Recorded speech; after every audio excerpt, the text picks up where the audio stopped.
Welcome friends to another r/MaliciousCompliance video. Today we've got a great story of compliance relating to neighbors, gardens, and fences. But first, a story from Interesting Area 32, Unlisted Number Malicious Compliance. In the 1990s, we moved to a smallish town and learned pretty quickly that there was another person living here with the same first and last name as my husband. They are the only two people with that name in our part of the state, so it was confusing. The other guy had an unlisted number and we did not. So we received a lot of calls for this other guy, some not so nice. We couldn't tell the callers the other guy's number because we didn't know it. And not everyone believed us when we said that they called the wrong guy and we didn't know his number. It was annoying. As it turned out, the other guy missed a music gig because the person trying to get him called us and couldn't reach him. So he called us and gave us his number and asked us to pass it along. So we did. For everyone who called.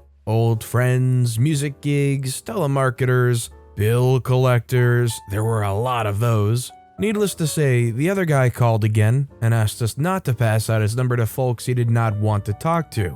I told him I wasn't going to screen his calls for him. He can choose to get all of them or none of them. Those are the only choices. I don't recall which he chose, but it wasn't an issue for much longer after that. If you found yourself in a situation like this and your neighbor wanted you to pass out their number to people that they wanted to talk to, would you be willing to do that at all, or would you want to immediately shut that down from the get-go? Would you be at all willing to pass along that number? Let me know in the comments down below. Our next story is from Need Composer 4619, Bureaucracy from Different Eras. I requested a long-term visa in a European country that needed proof that I had enough money to support myself during my stay. My money's in the stock market with a broker that operates only online. European country required the paperwork to be of the last 3 months and that each page have the official stamp of the financial institution with the initials of the branch manager. My financial institution insisted that they provided only online statements and that compliance can be validated within the barcode. Also, there was no branch manager since online brokers don't offer local services. European country wanted nothing to do with a barcode from my country of origin. I figured that if they couldn't validate a code, they couldn't validate a stamp. I went to Office Depot and asked if they could make me a stamp with the financial institution's logo. They complied. I stamped and initialed my own statements. I didn't lie about having the money. I did have it. I figured that at worst they'd call the phone number on the statements and get asked for the barcode. Then, stamp or not, the financial institution would confirm that I was compliant with the money requirements. I think OP should just be pretty happy that it worked out for them because I feel like the last thing you want to do is be on your way to or be in a different country, and for them to then realize something was falsified, you would probably be locked up for an indiscernible amount of time. Apparently OP's used the trick to get a visa in a second European country afterwards, so I guess it's working out. By the way, if you're enjoying these stories, make sure to hit those like and subscribe buttons down below so you never miss any of my daily videos. Every single video has awesome stories, like our next story from Not For You 1315, Certified Copies of Transcripts? Like what? I'm applying for a position in Australia, and I'm required to upload certified copies of my college transcripts. Okay, that's fine and totally normal. In the US, we call them official transcripts, so I thought no biggie. I had scanned my official transcript where the seals, watermarks, and signatures are all visible several months ago. I attached it and sent in my application. Done. Then I get an email saying that I need to send in a certified copy. I told them that in the US, we call them official transcripts and that I've already uploaded a scan of my official transcript. I get a message back saying that they have to be certified. I explained that the original hard copy was in the US, and that I wasn't, and asked how I could get a certified copy of my original if the original is in the US and I am not. No kidding, this is what I was sent back as a response. Thank you for your email, I'm happy to answer all your questions. Certify copies. Make a copy of the original document. Take the original document and your copy to the certifier. They will check your copy is the same as the original. On a single-page document, the certifier must write or stamp, "This is a true certified copy of the original as cited by me."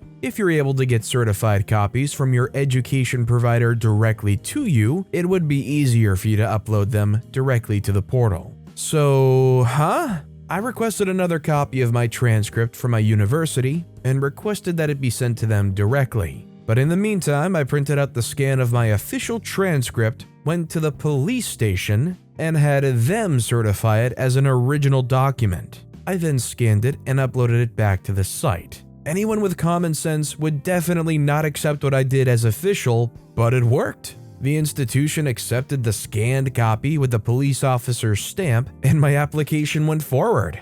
I provided them with a certified copy of the scan of my official transcript. Like, what? Very clearly this whole thing is just super backwards, but as long as you get it all figured out and solved in the end, I feel like this is one big headache that you just kind of have to forget about, breathe in and breathe out, and move on. Our next story is from Arty Farty 2022. Fences make good neighbors. My parents lived in a house where the neighbor had right of access across my parents' back garden to get to theirs. Standard UK Victorian end terrace rules. They were crappy neighbors. They would let their grandkids run around our garden and drop their rubbish. They would also come out and stand in our garden while my parents had family barbecues and stare at us. My folks couldn't do much about it because they had the right to be there. My parents were fed up of this, as well as them walking across the flower beds and leaving the gates open. So when the farmer who owned the land surrounding my parents' house offered to sell about 1/4 acre of it,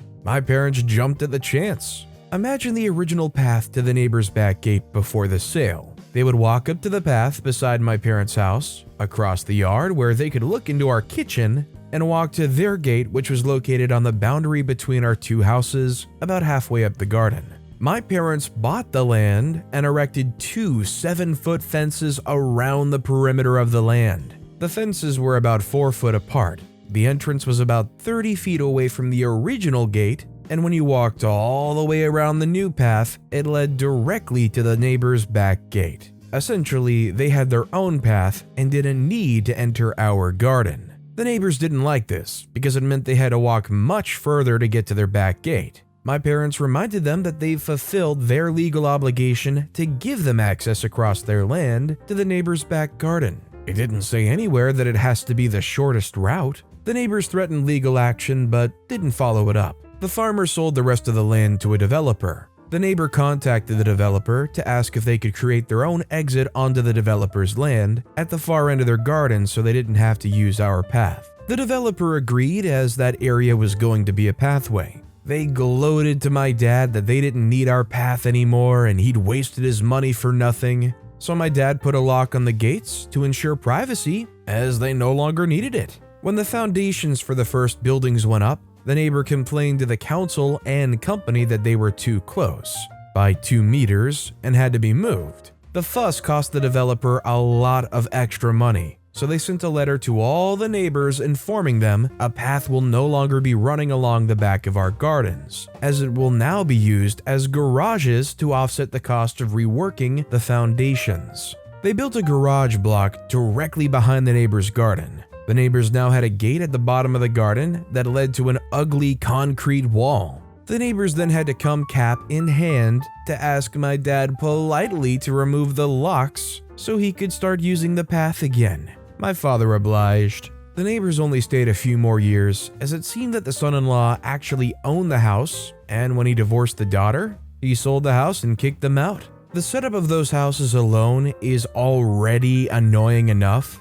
But when you have a crappy, uncaring neighbor, maybe even entitled neighbor, I pity anybody that has to deal with a situation like that where you have to watch your neighbor basically come through every day, trample the flowers, their snot-nosed kids dropping their rubbish all over the place. Makes you want to shove them all back into their house and just nail a bunch of boards over their door so they just can't go out. Our next story is from Shockwave 2309. Why would you care about that? This one's from my dad. My dad started to work in his job about 50 years ago, and he never changed it. He went through all the stages that came with it. First, he was the post dude, and would only deliver in-house messages, and then he slowly made his way up the food chain, until about 15 years ago, he became team lead of his team. His job was part of the financial department, and his team consisted of 8 of the 15 people in the whole country that knew how this specific part of the financial system worked, and how the laws were applicable. In the last 20 years, my dad was traveling all across the country, teaching his knowledge to everyone who paid a lot for those courses, and he even helped designing many laws regarding this topic, which also led to many funny stories where some know-it-all lawyers tried to get cocky with him and tell him how it should be done until he told them that he wrote those laws, but that's for another time. My dad knew for the last 10 years in his job that he'll retire, and that all of his team will retire shortly after him since the department was founded not too long ago. He told his boss and her boss's boss that they should hire some people for them to teach their knowledge. That was 10 years before his retirement, and they all told him that there's plenty of time left and everything is golden and he shouldn't worry. Fast forward about 8 years, and my dad is still trying to convince them that it's urgent, that they need to hire now. But in the meantime, the boss's boss has changed, and now the new guy just looked at him and, with a really witchy voice, told him, "Why would you care about that?" Well, he never brought the topic up again. 2 years later, he retired. His coworkers who worked with him for 40 years in this department had nobody to ask when they were unsure what to do. The new team lead was some young dude who tried to teach my father's coworkers how stuff worked, just because he sat in one of the courses my dad gave a few years ago. Now that about 70% of the department are all retired, stuff works really slowly, and the department has to reach out to lawyers to help them. But those crapheads, sorry, but lawyers are truly idiots, don't know anything about this. My dad always said policemen, teachers, and lawyers are the worst kind of people because their job always makes it that they're right the whole day long.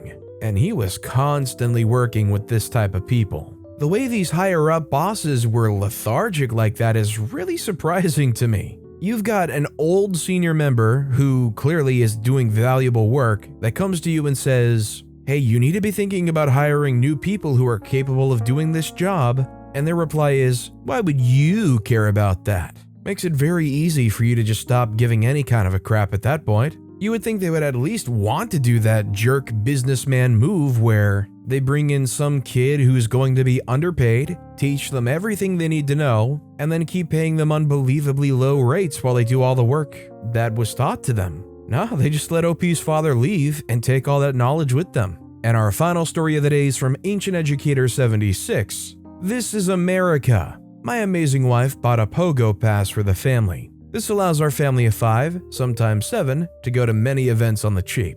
The other night, we saw the Rattlers play against the IFL's newest team, the Frisco Fighters. Great game. One that a certain couple didn't get to see thanks to some presumably malicious compliance on behalf of the ticket scanner. We were waiting in line, waiting for our tickets to scan. Noticed a couple in front of us getting very fidgety with their middle school twins, yelling at them to pull up the tickets on their phone. They made it a race, as if everything was a competition to these girls. Twin 2 wins, lost that bet with my wife, just in time to get it scanned. All that, and the man scanning didn't take his magic wand and scan their phone. Just looked and nodded them through, about ready to move on to us. But alas, it was not to be. Mom starts tripping balls, telling the young ticket scanner, "But you didn't scan us." The young ticket scanner says, "Ma'am, you're good to go." He then turns back to us to scan our tickets that were also readied by our kid, saying as he makes eye contact with us, "Hey man, some people don't get it.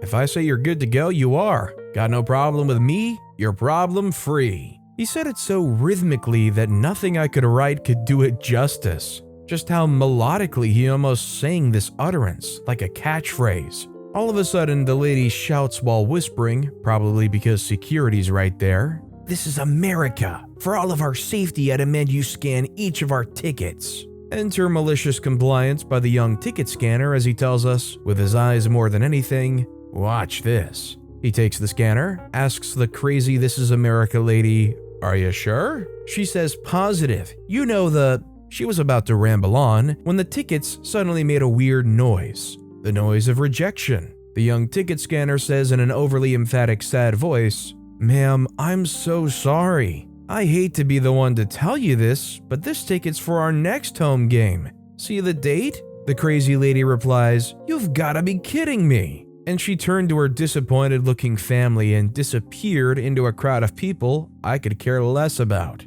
The young ticket scanner turns to me and says, to my wife most likely, and kind of to his coworkers and the general public. I saw that date. I saw the different helmet color. I try to help them out, man. No one wants to listen. No one cooperating. Smiling all the way, shrugs in unison. Nice to see malicious compliance secondhand. I think the most interesting thing here isn't really the malicious compliance in the story. It's the fact that this mom knew that they were tickets for the wrong game, still got cleared to go in, and then for some reason felt the necessity to rat themselves out? Why did they feel the need to do that? They just doomed themselves by saying, essentially, here, double check, make sure these are the right tickets. But with that being said, that's all the time we have for today. Now, if you want to hear another malicious compliance story that was even more insane than the ones in this video, click on that left video. Or if you missed my latest video, click on the right. But with that said, I'll see you all next time for some more stories.